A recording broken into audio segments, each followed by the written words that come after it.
Hello. Hi, baby Jacob. It's mommy's video. We're Be Well, Be Wealthy. Sponsored to you by Naioti Financial and Fran Works Marketing Services. Fair prices, marketing that works. What do you think? So this is the second kiddo of mine that my beloved Grandma Fran did not get to meet. My G-Ma, my Gram Fran, the G-Unit. She was amazing. She died when I was pregnant for my first Benny. And today is her birthday. And I don't remember how old she was or would have been. I remember crying like I'd never cried before or after when she passed. It's the first time, I'd lost like a dog. I don't think I really, I'd heard about people dying and stuff like that, but I don't know if any of you guys can relate to like being a child and your first like real loved one. Mom, dad, grandparent, right? Sibling passes away, and it was tough.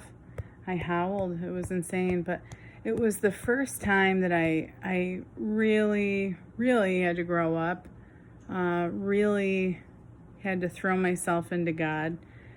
And more than that, I started to see things happen for me, right? And there's this saying, God will do for me what I can't do for myself. And, it's been almost 10 years. It's so far out. Like, I feel like she's so far away at this point. I've moved out of the state that I grew up in, and, thought about her, pray for her, pray with her, talk to her all the time, and published the book, My New York Life, a couple months ago. And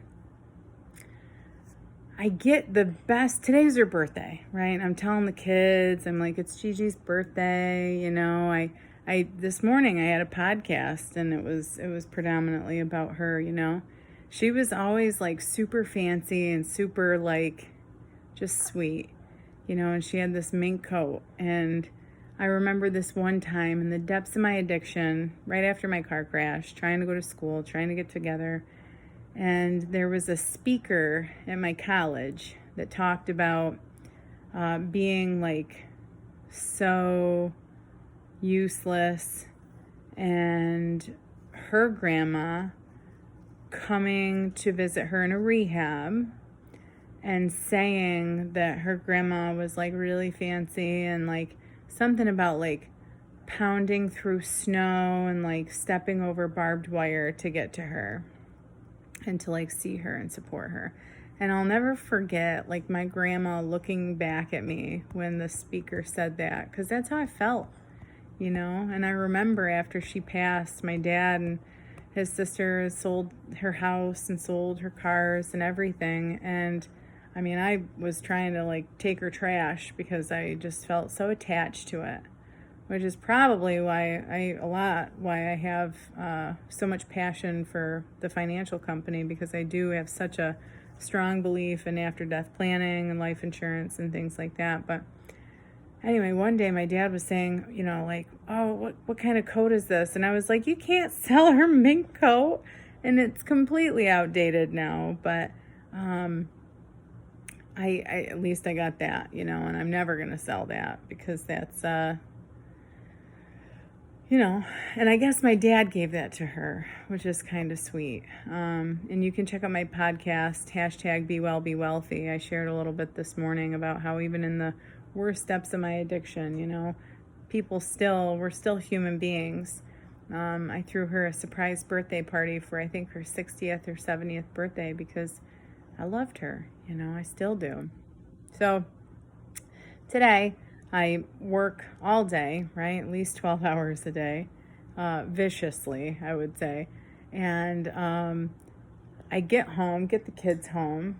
Yeah, it's more like 25,000 hours a day viciously, because then it's like mom time, And I come home and I get this email. I get thousands of emails a day, And this one is to my company account and from this lady. And I've posted it on my New York Life Facebook page, and we'll probably put it on the website because it's so beautiful. It's such a testimony to my grandma. And it's one of her old friends saying how she remembers me when I was a baby and how she just bought my book and how she's just so proud of me and that she doesn't expect anything else knowing where I came from. And and then she topped it off, man. She said, your grandmother would be so proud of you. And that was it, you know? That's what I've been doing for the past almost 11 years. Getting up around 5 o'clock in the morning, praying to God to take my will, and hustling, working my butt off all day for these kids, for this God, for you, for my community. That's what I feel like God saved my life for, and that's what I feel like my grandma would want. So I hope you guys squeeze your grandmas if you can right now. And, I hope that we all do the best that we can. Check out my book, My New York Life. It's available on Amazon, Barnes & Nobles, or you can check out the website, mynewyorklife.biz. Thanks, guys. Bye.